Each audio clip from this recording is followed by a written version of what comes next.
Gracias, bendito Señor, por esta noche. Gracias por poder estar reunidos un día más.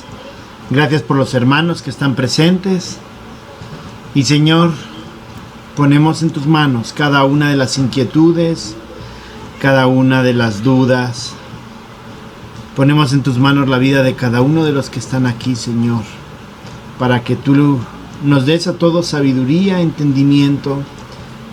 Y Señor, nos permita seguir buscándote a ti en todas las circunstancias que estamos viviendo.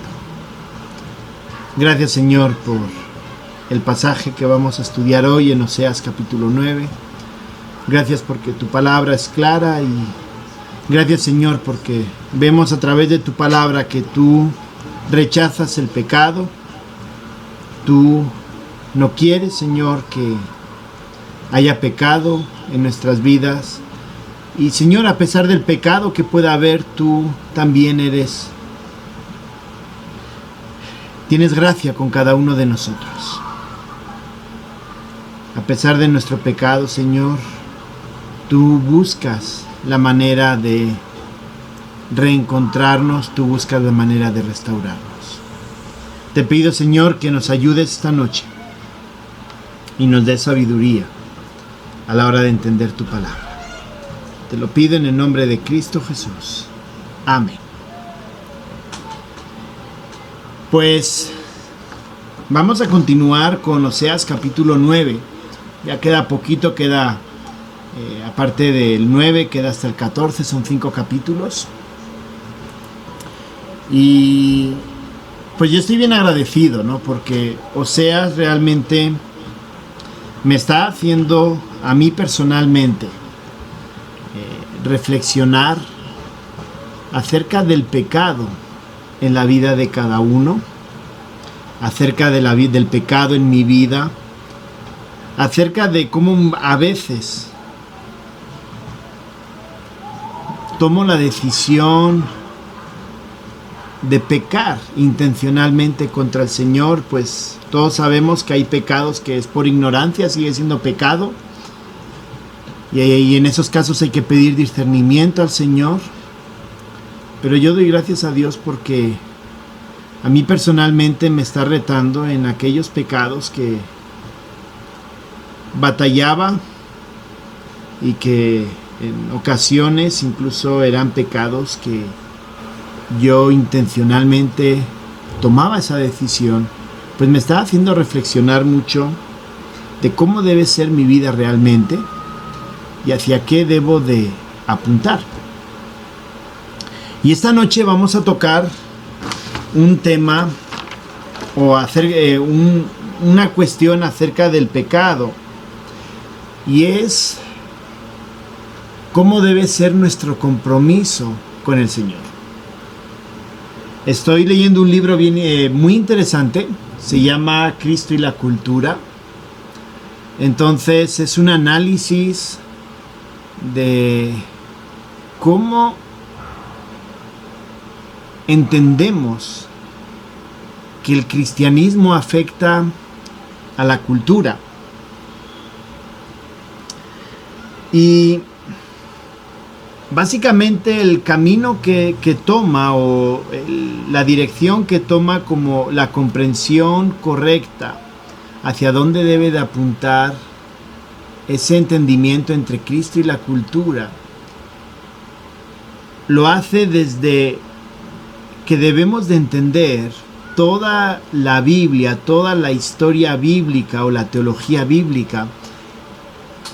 Esa teología deben ser elementos que deben afectar a la cultura y deben afectar a cómo entiendo y vivo yo la cultura.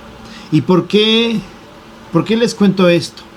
Porque muchas veces tomamos ciertas posturas ante lo que estamos viviendo, ante la sociedad donde estamos viviendo, y realmente nuestras posturas no son posturas comprometidas.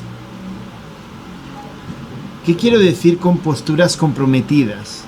Quiero decir que flexibilizamos la palabra en ciertos aspectos, pues para acomodarlo a lo que nosotros estamos viviendo en ese momento. Y justamente pues el libro toca ese tema, y Oseas 9, capítulo 9, es un reclamo a Israel acerca de que Israel estaba perseverando en el pecado. Como habíamos leído antes, ellos practicaban el judaísmo, por decirlo así. Ellos lo practicaban, pero lo practicaban como un ritual más. Y entonces lo que Oseas les está llamando la atención a ellos es acerca de perseverar y mantenerse constantes en esa práctica de pecado. El ritualismo no sirve, el ritualismo no salva, el ritualismo no nos acerca a Dios, y entonces en este caso ellos estaban practicando el pecado. Muchas veces en nuestras vidas practicamos muchos rituales, pero esos rituales se vuelven prácticas repetidas, pensando que con esa práctica es suficiente en nuestras vidas. Y vamos a ver que no, o sea, que realmente lo que el Señor espera de cada uno de nosotros es que renovemos y realmente estemos atentos a esos pecados que atisban en nuestras vidas, que salen en nuestras vidas, que estemos atentos y sensibles a lo que la palabra de Dios nos demanda a cada uno de nosotros.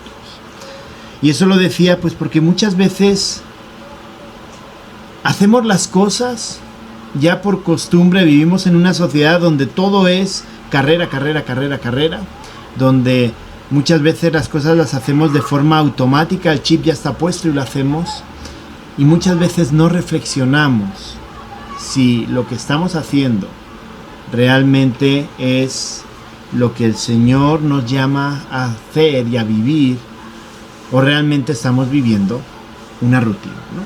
Vamos a leer Oseas capítulo 9, y dice así: No te alegres, oh Israel, hasta saltar de gozo como los pueblos, pues has fornicado apartándote de tu Dios, amaste salario de ramera en todas las eras de trigo.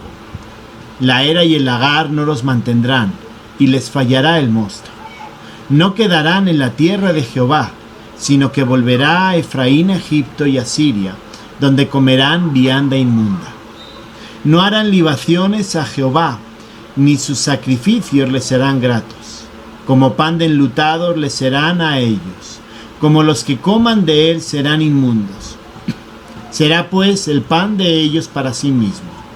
Ese pan no entrará en la casa de Jehová.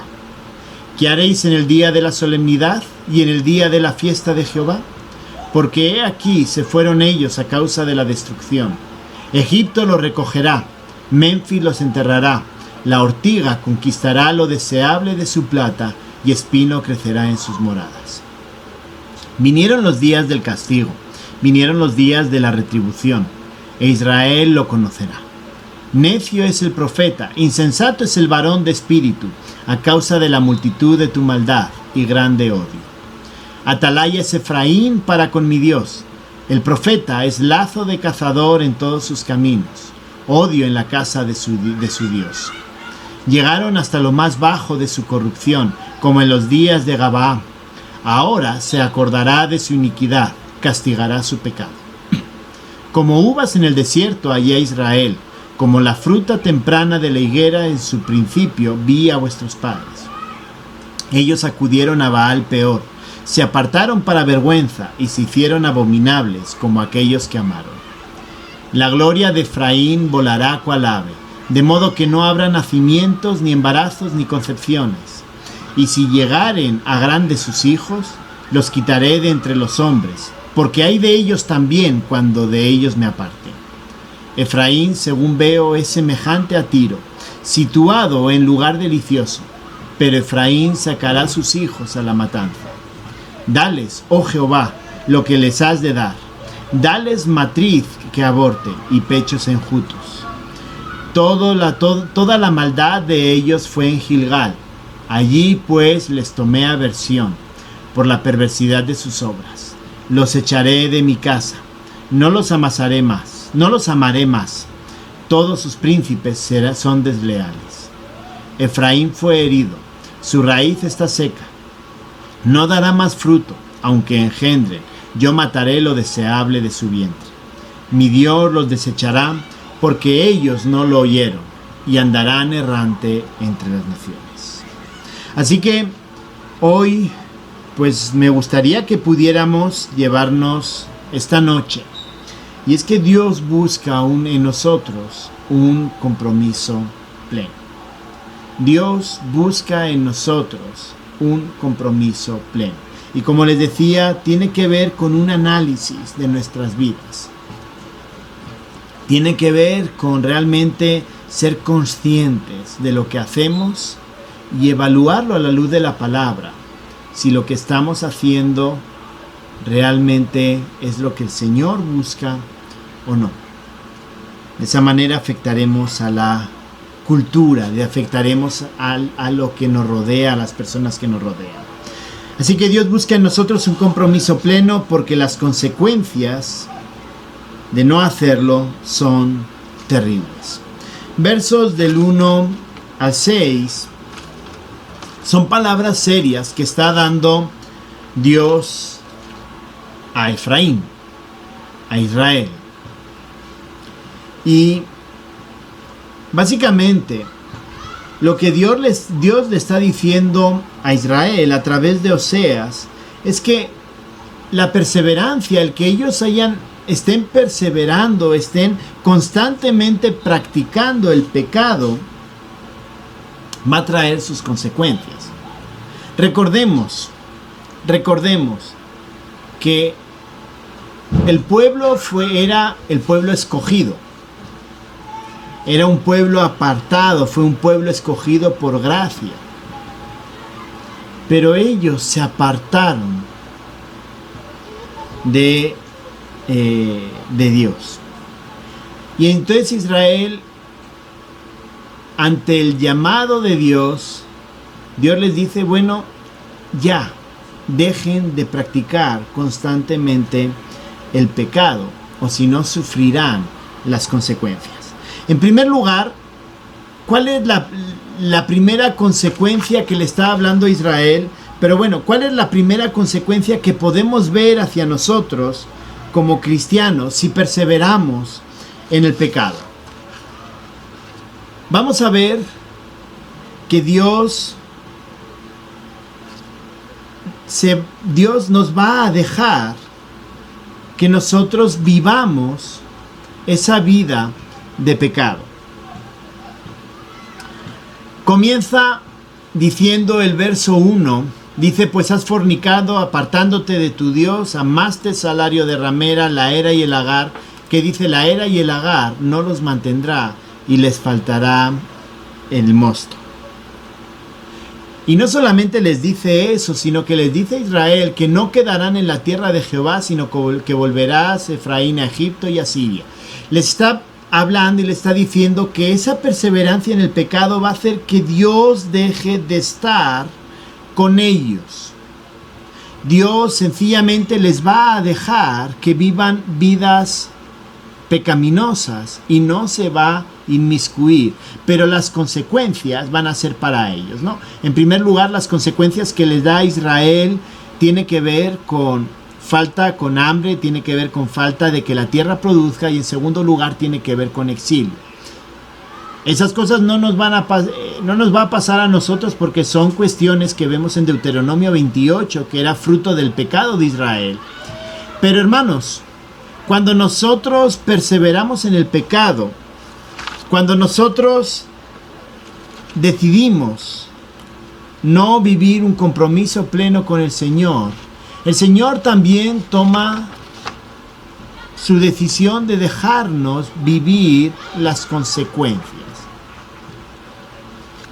En el libro de Éxodo, en el libro de Levítico, al final del libro de Levítico, les habla justamente del exilio y les dice, miren, a pesar de todo lo que les he dicho, van a ir al exilio, ¿no? Y básicamente les está recordando esas palabras. Dios deja que el pueblo sufra las consecuencias. En medio de nuestro pecado, si perseveramos en el pecado, no tomamos conciencia en nuestra vida de qué estamos viviendo y si estamos pecando contra el Señor, Dios va a dejar que las consecuencias del pecado nos afecten. Y hermanos, no podemos decir en ese momento la culpa es del Señor. Cuando estamos viviendo en pecado y el Señor utiliza medios para hacernos entender que estamos viviendo en pecado, cuando tomamos la decisión unilateral de decir, pero eso me gusta y yo no creo que pase nada, y realmente no hacemos un análisis de nuestras vidas, el Señor deja que las consecuencias del pecado nos afecten.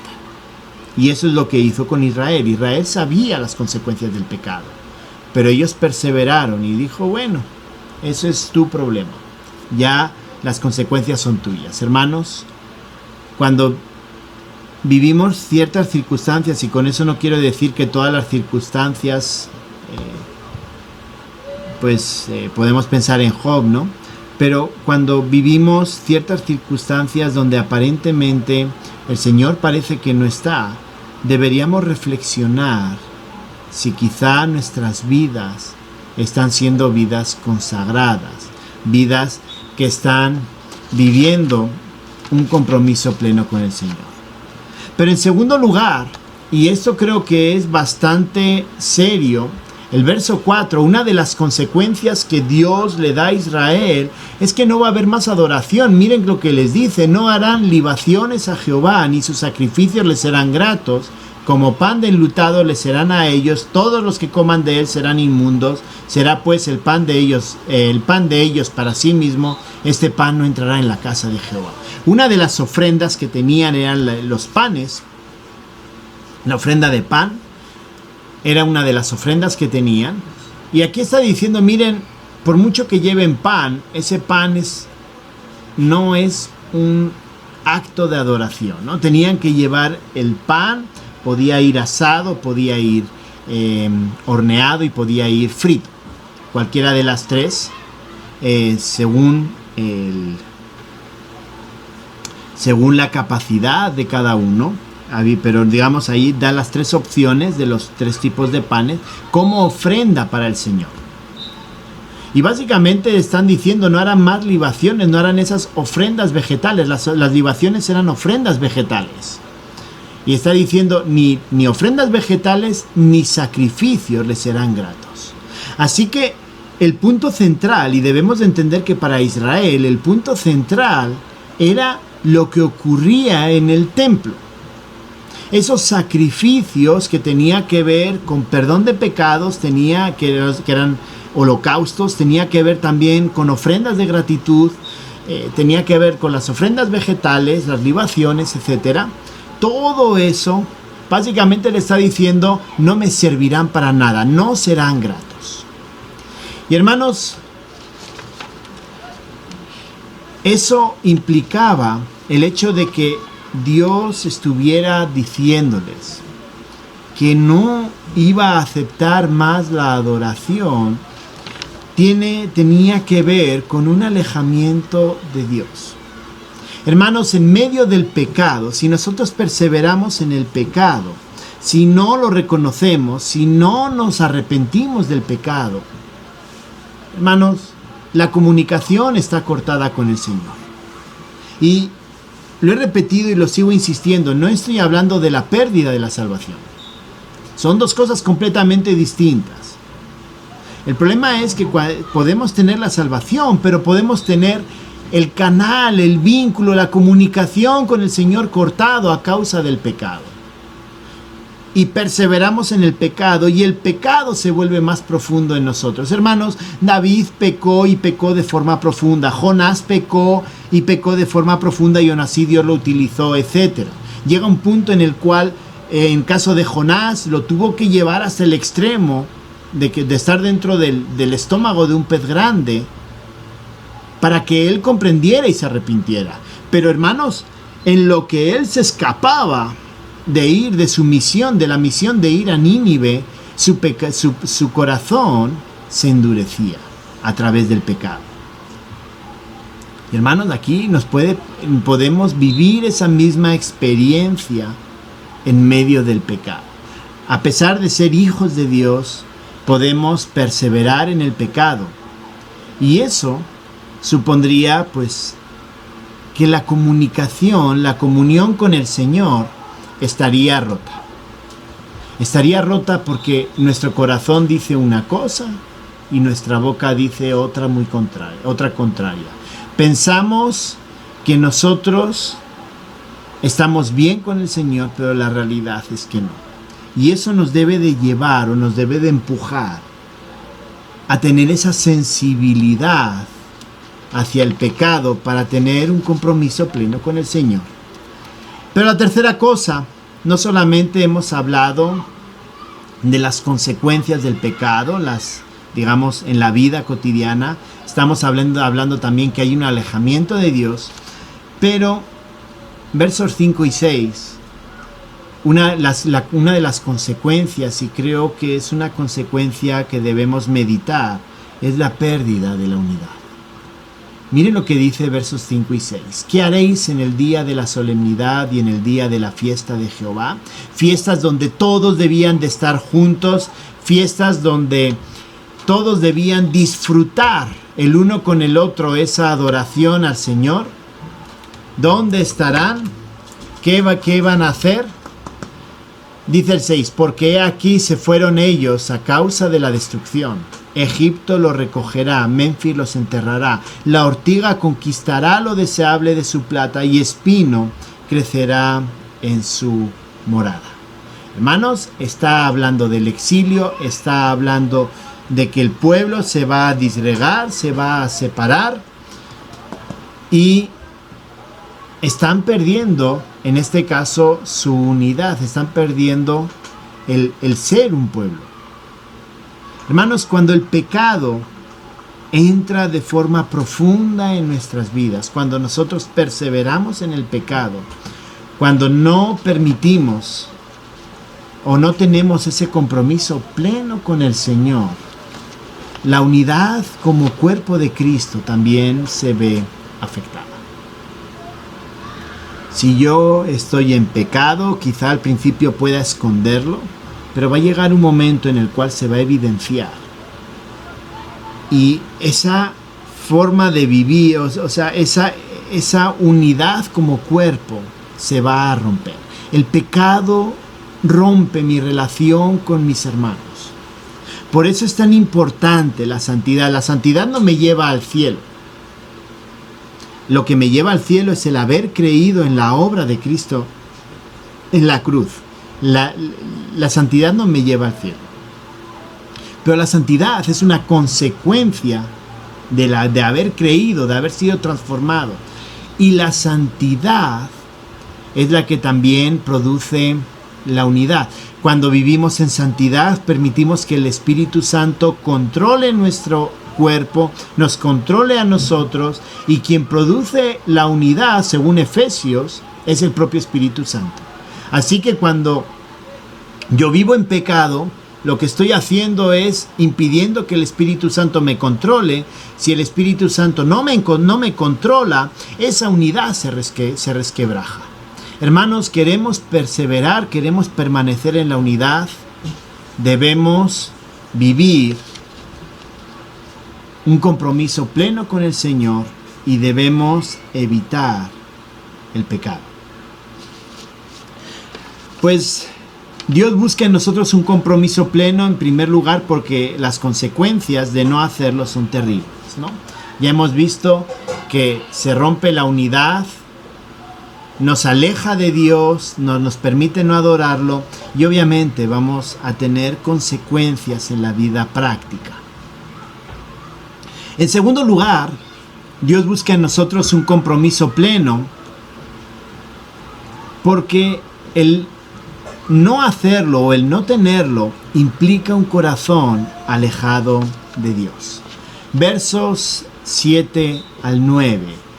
Vamos a leerlos. Vinieron los días del castigo, vinieron los días de la retribución, e Israel lo conocerá.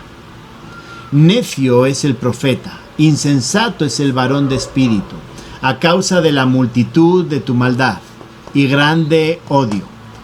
Atalaya es Efraín para con mi Dios. El profeta es lazo de cazador en todos sus caminos. Odio en la casa de su Dios. Llegaron hasta lo más bajo de su corrupción, como en los días de Gabaá. Ahora se acordará de su iniquidad, castigará su pecado. El verso 7 comienza hablando acerca de su perseverancia, que ya lo hemos dicho, pero miren qué interesante. Comienza, los días de castigo vinieron, los días de la retribución, eso es poesía, ¿no? Está repitiendo, está reforzando. Los días de la retribución es castigo, vinieron, ¿no? Los dos, los días del castigo, los días de la retribución, y dice, e Israel lo conocerá. ¿Qué conocerá? El castigo. Dice, el profeta es necio, el varón de espíritu es insensato, a causa de una multitud de tu maldad y grande odio. ¿Qué está diciendo? Que ellos perseveraron. A pesar de todo, a pesar de un varón de espíritu, aparentemente un varón espiritual, un varón que tenía cierta relación con el Señor, era alguien digno, tenían profetas, pero está diciendo que era tal el pecado que el castigo iba a estar ahí. Ellos perseveraron en el pecado. Pero vemos la parte del corazón alejado, y eso es lo que me gustaría que pudiéramos ver ahora. Realmente ellos, cuando no estaban viviendo esa vida plena con el Señor, no vivían ese compromiso pleno. La consecuencia que vemos es que el corazón de la persona está alejado. Comienza hablando, ¿no? Y dice, Efraín es atalaya para con mi Dios, el profeta es lazo de cazador en todos sus caminos, odio en la casa de su Dios. ¿Y qué dice? Ellos, hablando del pueblo, llegaron hasta lo más bajo de su corrupción, como en los días de Gabaá. Dios se acordará ahora de su iniquidad, castigará su pecado. Realmente ellos, su corrupción, el pecado había llegado a lo más profundo de Israel. Y hermanos, nos está animando a nosotros, nos está recordando que si no vivimos un compromiso pleno con el Señor, una vida santa, el problema es que lo que vamos a tener es un corazón alejado de Dios. Realmente son palabras serias que le está diciendo Oseas al pueblo. Y miren, la palabra es que me llega al corazón cuando dice el verso 9, llegaron hasta lo más bajo de su corrupción. Es decir, tocaron lo más bajo que podían de su corrupción, se portaron de la manera más alejada, se portaron de la peor manera posible. Su corazón se había trastocado, su corazón se había alejado completamente de Dios. Cuando hablamos de vivir vidas plenas, no solo debemos de pensar en las consecuencias. No es que si no el Señor me va a castigar y a veces pensamos, ¿no? El Señor perdí el trabajo porque pequé contra el Señor. No debemos solamente verlo como los actos como una consecuencia, que pudiera serlo, pero no solamente debemos limitarnos a eso, sino que debemos entender que cuando nuestro corazón persevera, profundiza en el pecado, como dice el verso 9, llega hasta lo más bajo de su corrupción. El corazón se corrompe también, y se corrompe de forma que se aleja de Dios. Hermanos, perder un trabajo es lo de menos. Alejarse de Dios a esa profundidad donde Dios espera que nosotros vivamos vidas santas, pero la realidad es que vivimos vidas que desagradan completamente a Dios. Yo creo que es lo peor que nos puede pasar. Vivimos completamente alejados de Dios. Como les decía, hermanos, muchas veces los pecados son pecados que ya son tan habituales en nosotros que no somos capaces de identificarlos. Son tan normales que ni nos duele hacerlo.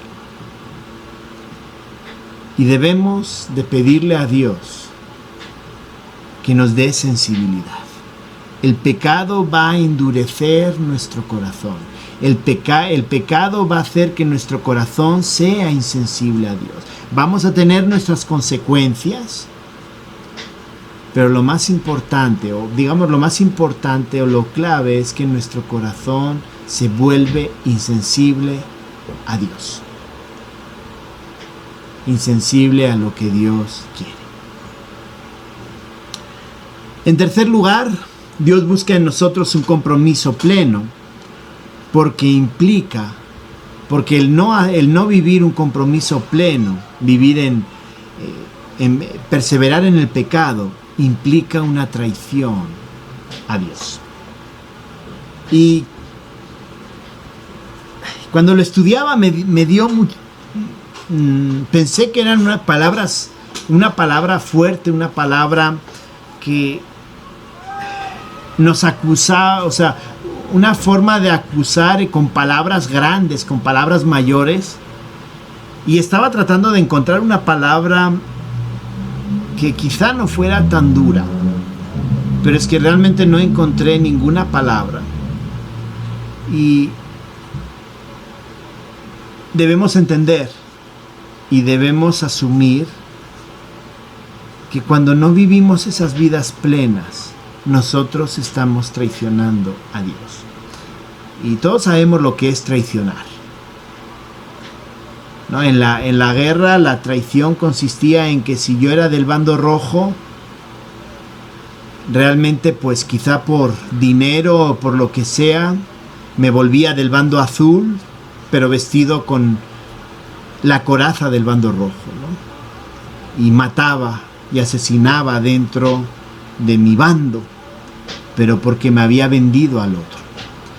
Y eso tiene que ver con lo que vamos a ver ahora, esa palabra.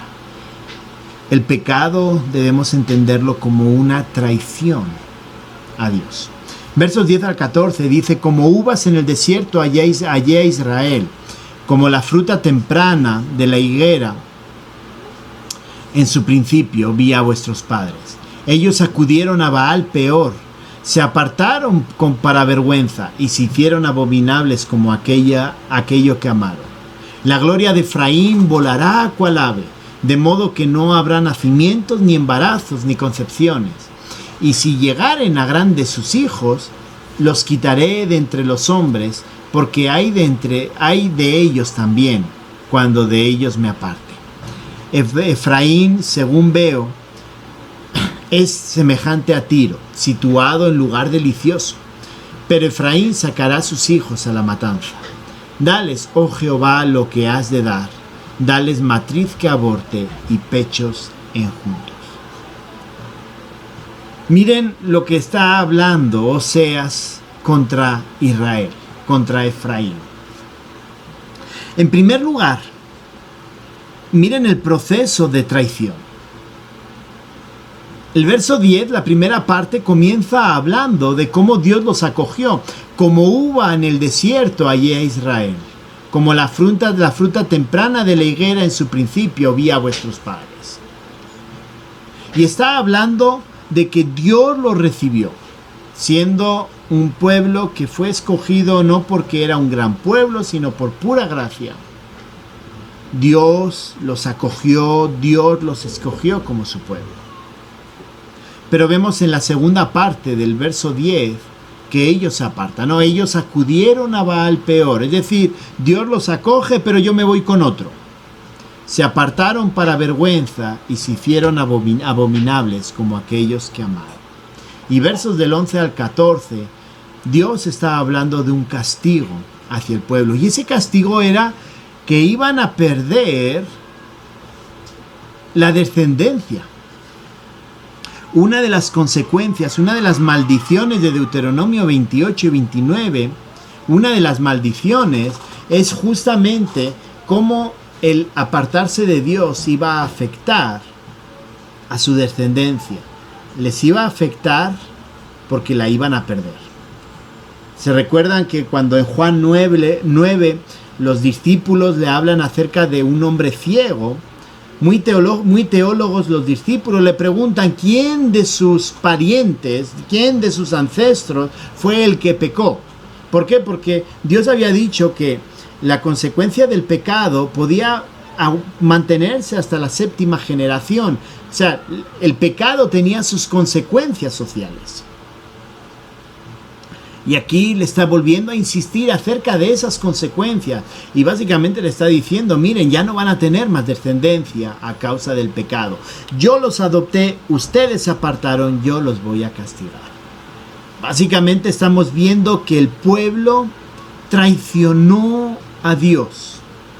Un pueblo que no tenía a nadie, un pueblo que era un don nadie, un pueblo que era nada, o sea, realmente no era un pueblo que tuviera grandes virtudes. Podemos pensar en otros imperios que eran mucho más grandes que ellos. Dios escoge a ellos y el pueblo lo traiciona. Y hermanos, aquí quiero que pensemos en nosotros. Nosotros también somos pueblo escogido. Lo vimos en Primera de Pedro, cuando era capítulo 2, verso 9. Vimos esa parte, fuimos escogidos, fuimos llamados sacerdotes, fuimos un pueblo escogido. ¿Por qué? ¿Porque éramos los mejores? ¿Porque Íñigo era un gran ingeniero, era muy inteligente? No, hermanos.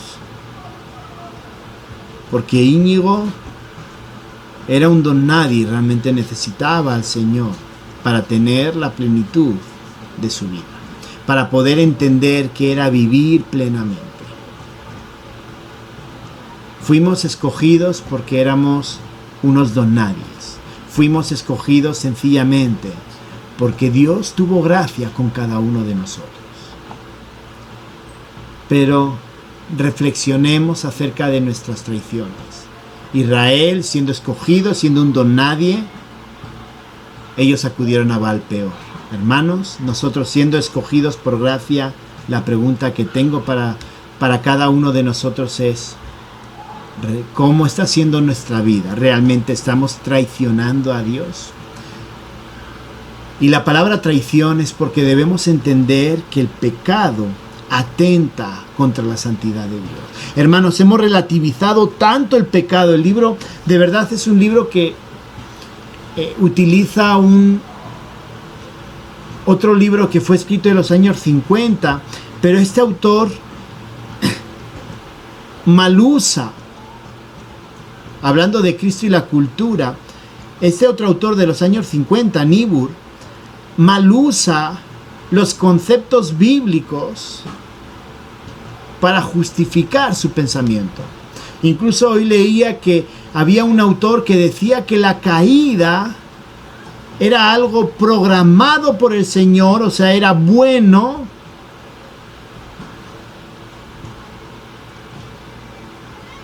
para que el hombre entendiera que era el trabajo. O sea, la caída no lo ve como algo que atenta contra Dios, sino es la forma de explicar por qué trabajamos, la forma de explicar por qué las mujeres dan a luz con dolor, por qué las mujeres hablan de la sujeción mujer-hombre, etc. Y dice, no, es que no es tan malo. Es una forma mitológica, una forma eniológica de explicarlo. Es que muchas veces con el pecado hacemos exactamente lo mismo. Lo llegamos a tal punto a relativizar y bueno, no es tan malo, no, realmente no, es algo que tiene que ver con el contexto de aquella época, tiene que ver con una situación particular de la iglesia en Corinto, en Romanos, en Tesalónica, donde sea. Y realmente no entendemos. El ruido de fondo es que el pecado es una traición contra Dios. Hermanos, debemos analizar nuestras vidas y ver si perseveramos en el pecado. ¿Por qué? Porque estamos traicionando y el Señor nos está llamando a vivir vidas plenas con un compromiso pleno con Él. No puedo vivir un compromiso pleno si estoy aliado con el enemigo. Yo no puedo ser del equipo rojo completamente, vivirlo plenamente, apoyarlos completamente, si en mi corazón hay cosas que me unen con el equipo azul. No puedo vivir plenamente un cristianismo si en mi corazón hay elementos que me atan a Satanás y al pecado. Así que el Señor nos llama a un compromiso pleno, porque de no vivirlo, debemos entender que estamos traicionando, viviendo una traición al Señor. Y por último, Dios busca en nosotros un compromiso pleno, porque cuanto más nos alejamos, más persistimos en el pecado. Versos 15 al 17. Toda la maldad de ellos fue en Gilgal, allí pues les tomé aversión por la perversidad de sus obras, los echaré de mi casa, no los amaré más, todos sus príncipes son desleales. Efraín fue herido, su raíz está seca, no dará más fruto, aunque engendren, yo mataré lo deseable de su vientre. Mi Dios los desechará, porque ellos no le oyeron, y andarán errantes entre las naciones. Hermanos, el pecado, no vivir una vida con compromiso con el Señor, una vida íntegra, una vida santa, una vida entregada al Señor. El problema es que cuanto más pecamos, más nos alejamos y más persistimos en el pecado. Hermanos, lo hemos estado diciendo ahora, el problema es cuando dejamos que el pecado anide, ¿no? Mi padre me decía, no es tan problemático que el pájaro vuele, el problema es cuando el pájaro hace nido en tu cabeza. Y haciendo referencia al pecado, ¿no? O sea, pues somos tentados, tenemos pruebas donde Dios permite que nuestro carácter sea probado. Eso no es el problema. El problema es cuando nosotros dejamos que el pecado se asiente en nuestra cabecita y lo consideramos normal. El problema del pecado es que nos aleja y entonces persistimos más en el pecado. Cuando no ponemos freno al pecado, no lo confesamos al Señor, nos aleja completamente de Él. Así que, hermanos, el texto de hoy creo que ha sido un buen texto para reflexionar nuestra necesidad de vivir un compromiso pleno con el Señor. Lo necesitamos, hermanos. Necesitamos vivir cerca del Señor, estar agarrados al Señor completamente y hacerle el pare al pecado.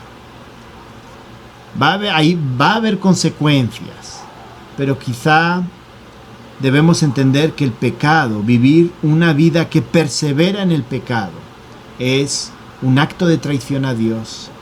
2, nuestro corazón está alejado. Y 3, nos va a llevar a seguir pecando todavía más.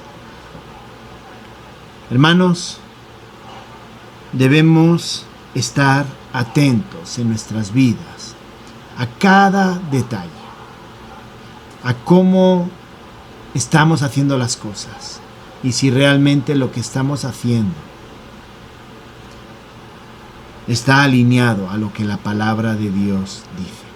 Es un gran reto, hermanos. Yo lo reconozco, es un gran reto, pero es un reto que merece la pena. Vivir vidas santas y vidas entregadas. Vamos a orar.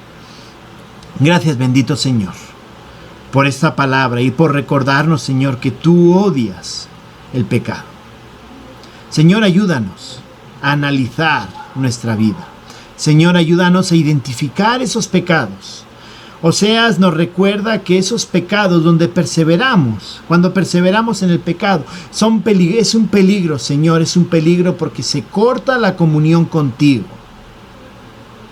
y nos aleja y también te traicionamos. Señor, ayúdanos a ser sensibles. Señor, ayúdanos a encontrar esos aspectos de nuestra vida que nos alejan de ti. Ayúdanos, Señor, a mantenernos fieles a ti. Gracias por tu palabra, Señor. En el nombre de Cristo Jesús. Amén.